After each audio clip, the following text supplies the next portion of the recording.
pour le groupe Les Républicains, la parole est à Christelle Peut-Levé. Pas spécialement.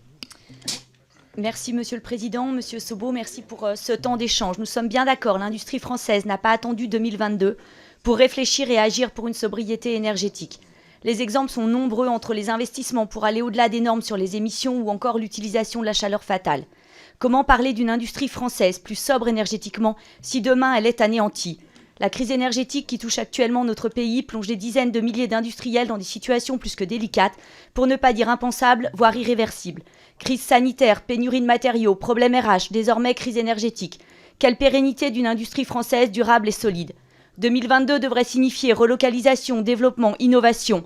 2022 signifie coûts exorbitants, alerte, prévision de délocalisation. Aussi, à trop crier qu'il faut être sobre énergétiquement, que la France entière risque d'être soumise à des coupures d'électricité cet hiver, et cela amplifié par la crainte du conflit ukrainien, on est en train de créer un véritable climat d'inquiétude auprès des clients étrangers qui ont désormais peur d'investir en Europe. Par exemple, une entreprise de mon territoire m'a récemment alerté que son client américain lui a posé un ultimatum. Si elle n'absorbe pas l'augmentation des coûts de production, elle doit venir produire aux États-Unis ou sera remplacée par un nouveau fournisseur plus compétitif. Oui, l'explosion des prix de l'énergie en France pourrait obliger de nombreuses entreprises à délocaliser. Comment parer à ce renversement dans les meilleurs délais et rassurer les investisseurs sur la capacité des entreprises françaises à produire et à fournir ? À long terme, la sobriété énergétique, c'est également mieux consommer.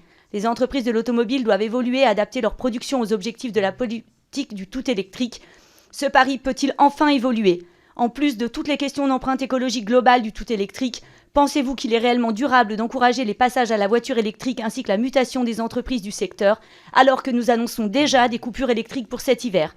Que pensez-vous d'une complémentarité entre véhicules tout électriques, hybrides, e-fuel, comme observé chez certains de nos voisins européens ? Je vous remercie.